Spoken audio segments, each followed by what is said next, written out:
আসসালামু আলাইকুম viewers, welcome to এমএইচআর creations. আশা করি আপনারা সবাই খুব ভালো আছেন। 3ds ম্যাক্স টিউটোরিয়ালের 20তম পর্বে আপনাকে স্বাগতম। আপনি যদি এই চ্যানেলটিতে নতুন হয়ে থাকেন তাহলে চ্যানেলটিকে সাবস্ক্রাইব করুন এবং পাশে থাকা বেল আইকনটিতে প্রেস করে দিন। তো চলুন শুরু করা যাক আজকের পর্ব।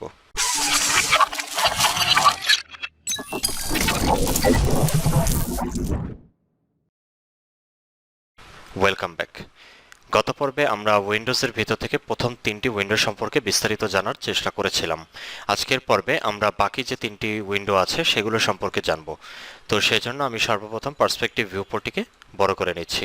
এখানে আজকে আমরা কেজমেন্ট উইন্ডো, পিভটেড উইন্ডো এবং স্লাইডিং উইন্ডো সম্পর্কে জানার চেষ্টা করব। তো আমি এখান থেকে কেজমেন্টে ক্লিক করে দিচ্ছি। তারপরে যে কোনো একটি জায়গায় মাউসটিকে ক্লিক করে চেপে ধরে রাখছি এবং এরকম একটি প্রস্থ দিয়ে দিচ্ছি। তারপরে এর একটি থিকনেস আমি অ্যাড করে দিলাম। এরপরে যদি আমি মাউসটিকে উপরের দিকে নিয়ে যাই, দেখতে পাচ্ছেন এর একটি হাইট তৈরি হয়ে যাচ্ছে। এখন এটিকে আমরা চাইলে বিভিন্নভাবে মডিফাই করতে পারবো প্যারামিটার অপশন থেকে। তো আমি চলে যাচ্ছি ডান দিকে প্যারামিটারে। এখানে প্রথমে রয়েছে হাইটে আমি দিয়ে দিচ্ছি 4 ফিট 6 ইঞ্চি, দিয়ে এন্টার বাটনে প্রেস করলাম। তারপরে রয়েছে উইথে আমি এখানে দিয়ে দিচ্ছি 5 ফিট দিয়ে এন্টার বাটনে প্রেস করলাম। তারপরে রয়েছে ডেপথ, অর্থাৎ এর থিকনেস কতটুকু হবে। তো আমি এখান থেকে থিকনেস দিয়ে দিচ্ছি 4 ইঞ্চি দিয়ে এন্টার বাটনে প্রেস করলাম। তারপরে এখানে রয়েছে ফ্রেম, অর্থাৎ শুধুমাত্র ফ্রেমটিকে কাস্টমাইজ করার জন্য আপনি এই 3টে অপশন ব্যবহার করতে পারবেন। এখানে রয়েছে হরাইজন্টাল উইথ, অর্থাৎ যে অনুভূমিক প্রস্থ আছে এটা আপনি এখান থেকে ফ্রেমের নির্ধারণ করতে পারবেন। আমি যদি এই মানটিকে বাড়িয়ে দিই, দেখতে পাচ্ছেন শুধুমাত্র অনুভূমিক যে অংশটুকু আছে এই অংশটুকুর প্রস্থ কিন্তু বেড়ে যাচ্ছে, আবার কমানোর সাথে সাথে এটি কমে যাচ্ছে। এরপরে এখানে রয়েছে ভার্টিক্যাল উইথের মানটিকে যদি আমি বাড়িয়ে দিই, দেখতে পাচ্ছেন দুই পাশের যে প্রস্থটি আছে এই প্রস্থটি বেড়ে যাচ্ছে, আবার কমানোর সাথে সাথে এটি কমে যাচ্ছে। এরপরে রয়েছে থিকনেস, অর্থাৎ ফ্রেমের যে থিকনেসটিকে যদি আমি বাড়িয়ে দিই, দেখতে পাচ্ছেন ফ্রেমের থিকনেসটি কিন্তু বেড়ে যাচ্ছে। অর্থাৎ আমি যদি এটিকে একটু জুম করে আপনাদেরকে দেখাই, এই মানটিকে বাড়ানোর সাথে সাথে দেখতে পাচ্ছেন এই থিকনেসটি কিন্তু বেড়ে যাচ্ছে, আবার কমানোর সাথে সাথে এটি কমে যাচ্ছে। তো এগুলোকে আপনি যে কোনো একটি স্ট্যান্ডার্ড মাপ অনুযায়ী রেখে দেবেন। তারপরে এখানে রয়েছে গ্লেজিং, অর্থাৎ গ্লেজিংয়ের থিকনেস বা পাল্লার থিকনেস। তো এই থিকনেসটিকে বাড়ানোর সাথে সাথে দেখতে পাচ্ছেন পাল্লার যে থিকনেসটি আছে এটি কিন্তু অনেকটা বেড়ে যাচ্ছে, আবার কমানোর সাথে সাথে এটি কমে যাচ্ছে। এরপর এখানে রয়েছে কেজমেন্টে প্রথমে রয়েছে প্যানেল উইথের মানটিকে যদি আমি বাড়াই, দেখতে পাচ্ছেন এর মধ্যে যে প্যানেলটি আছে প্যানেলটি ছোট হয়ে যাচ্ছে, অর্থাৎ প্যানেলের এই যে পাশে যে প্রস্থটি আছে এই প্রস্থটি বেড়ে যাচ্ছে এবং প্যানেলটি ছোট হয়ে যাচ্ছে, আবার কমানোর সাথে সাথে এটি দেখবেন কমে যাচ্ছে। এরপরে নিচে এখানে একটি অপশন দেখতে পাচ্ছেন, তা হচ্ছে 1 এবং 2। এবং এটি দেখার আগে আমাদেরকে দেখতে হবে যে কেজমেন্ট উইন্ডো আসলে কিভাবে ওপেন হয়। তো নিচে আপনি দেখতে পাচ্ছেন ওপেন উইন্ডো লেখা আছে। এই ওপেন উইন্ডোর মানটিকে যদি আমি আস্তে আস্তে বাড়াতে থাকি, দেখতে পাচ্ছেন এটি কিভাবে খুলছে, অর্থাৎ কেজমেন্ট উইন্ডোটি কিন্তু এভাবেই খুলে থাকে। এখন এখানে একটি অপশন আপনি দেখতে পাচ্ছেন, তা হচ্ছে 1 এবং 2, অর্থাৎ এটি যখন আমরা ওপেন করলাম দেখতে পাচ্ছেন এখানে শুধুমাত্র একটি পাল্লা আছে। আমি যদি এখান থেকে 2তে ক্লিক করি, দেখতে পাচ্ছেন পাল্লার সংখ্যা হয়ে গেল 2টি। এখন যদি আমি এটিকে ওপেন করি, দেখতে পাচ্ছেন জানালাটি এভাবে খুলবে। আশা করছি বিষয়টি আপনি বুঝতে পেরেছেন। এরপরে এখানে রয়েছে ফ্লিপ সুইং। তো ফ্লিপ সুইং অপশনটি এনাবেল করার জন্য আপনাকে অবশ্যই এখান থেকে 1 প্যানেলে সিলেক্ট করে রাখতে হবে। এবার যদি আমি এটিকে ওপেন করি, দেখতে পাচ্ছেন জানালাটি এদিক থেকে খুলছে। এখন যদি আমি ফ্লিপ সুইংয়ে ক্লিক করি, দেখতে পাচ্ছেন এর রোটেশনটি কিন্তু চেঞ্জ হয়ে গেল, অর্থাৎ আগের জানালাটি এদিক থেকে খুলতো, এখন জানালাটি পিছনের দিক থেকে খুলবে। তো এটি হচ্ছে ফ্লিপ সুইংয়ের কাজ। এরই মাধ্যমে আমরা কেজমেন্ট উইন্ডোর সকল প্যারামিটারের কাজ দেখে ফেললাম। এরপরে রয়েছে পিভটেড উইন্ডো। তো আমি এখান থেকে পিভটেডে ক্লিক করলাম। তারপরে মাউসটিকে চেপে ধরে এর একটি এরকম প্রস্থ দিয়ে দিচ্ছি, তারপরে এরকম একটি থিকনেস অ্যাড করে দিচ্ছি। এরপরে এটিকে যদি উপরের দিকে নিয়ে যাই, দেখতে পাচ্ছেন এরকম একটি হাইট ক্রিয়েট হয়ে যাচ্ছে। তারপরে আমরা চলে যাব ডান দিকে প্যারামিটারে। প্রথমে আমি এখানে হাইট আমি দিয়ে দিচ্ছি 4 ফিট 6 ইঞ্চি এবং প্রস্থ আমি এখানে দিয়ে দিচ্ছি 5 ফিট এবং এখানে আমি থিকনেসটাকে দিয়ে দিচ্ছি 4 ইঞ্চি। এরপরে যথারীতি এখানে রয়েছে ফ্রেম।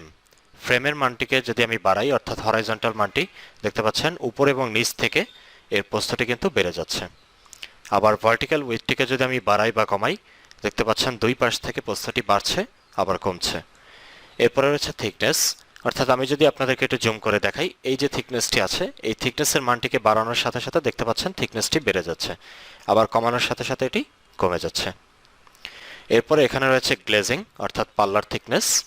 তো গ্লেজিং এর থিকনেসটিকে বাড়ানোর সাথে সাথে দেখতে পাচ্ছেন মধ্যের যে পাল্লা আছে তার থিকনেসটি বেড়ে যাচ্ছে। এরপরে রয়েছে রেলস। রালস উইথ, এখানে যদি আমি রালস উইথের মানটিকে বাড়িয়ে দেই, দেখতে পাচ্ছেন সেম আগের মতো এই যে প্রস্থটি আছে ভিতরে, এই প্রস্থটি বেড়ে যাচ্ছে এবং প্যানেলটি ছোট হয়ে যাচ্ছে। আবার কমানোর সাথে সাথে প্যানেলটি বড় হয়ে যাবে, প্রস্থটি কমে যাবে। এরপরে এখানে রয়েছে পিভটস, অর্থাৎ ভার্টিক্যাল রোটেশন। এটি দেখার জন্য আমাদেরকে যথারীতি দেখতে হবে যে এটি কিভাবে ওপেন হয়। তো এখানে আমি ওপেনের মানটিকে যদি কমিয়ে দেই, দেখতে পাচ্ছেন জানালাটি এভাবে খুলছে, অর্থাৎ অনুভূমিকভাবে এভাবে জানালাটি খুলে থাকবে। এখন এখানে যে অপশনটি আছে অর্থাৎ ভার্টিক্যাল রোটেশন, আমি যদি এই অপশনটিতে ক্লিক করি তাহলে এর ঘোরার রোটেশনটা চেঞ্জ হয়ে যাবে, অর্থাৎ এখন এটি অনুভূমিকভাবে খুলছে, পরে সেটি ভার্টিক্যালভাবে খুলবে। তো আমি এখান থেকে এটিকে 100% করে দিচ্ছি। তারপরে ভার্টিক্যাল রোটেশনের উপরে একবার ক্লিক করলাম।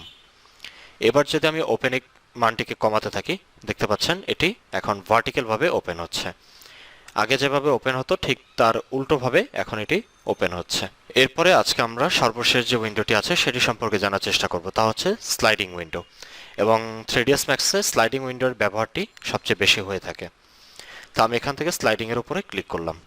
তারপরে মাউসটিকে চেপে ধরে এরকম একটি প্রস্থ অ্যাড করে দিচ্ছি। এরপরে এরকম একটি থিকনেস দিলাম। তারপরে মাউসটিকে যদি উপরের দিকে নিয়ে যাই, দেখতে পাচ্ছেন এরকম একটি হাইট ক্রিয়েট হয়ে যাচ্ছে।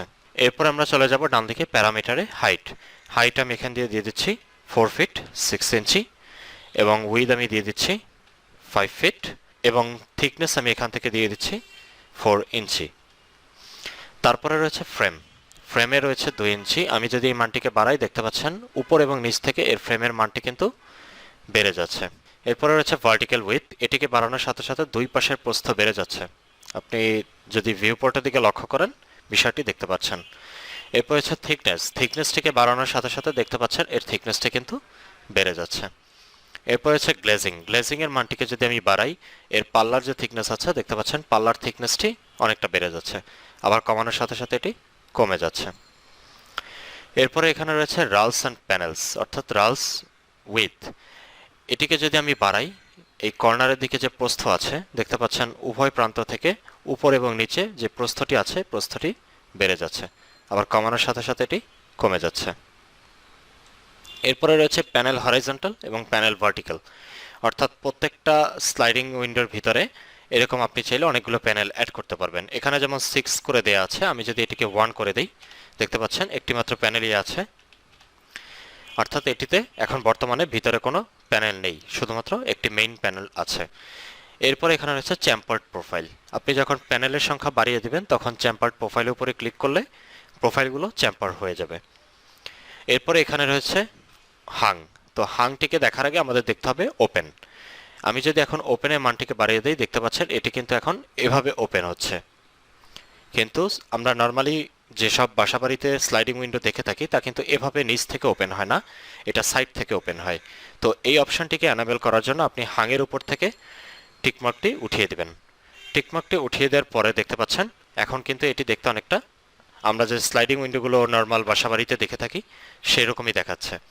তো এটিকে আপনি চাইলে এখন যে কোনো একটি পার্সেন্ট ওয়াইজ ওপেন বা ক্লোজ রাখতে পারেন। তো এই ছিল মোটামুটি আজকে দেখানো 3টি উইন্ডো। এরই মাধ্যমে আমরা উইন্ডোর ভিতরে যতগুলো রকমের উইন্ডো আছে সবগুলো সম্পর্কেই বিস্তারিত জেনে ফেললাম। আশা করছি ভিডিওটি আপনার ভালো লেগেছে। পরবর্তী পর্ব থেকে আমরা বাকি যে ইম্পর্টেন্ট টুলসগুলো আছে সেগুলো সম্পর্কে জানার চেষ্টা করব। সে পর্যন্ত সবাই ভালো থাকুন, সুস্থ থাকুন, এই আশা রেখে আজকের মতো এখানেই বিদায় নিচ্ছি। আল্লাহ হাফেজ।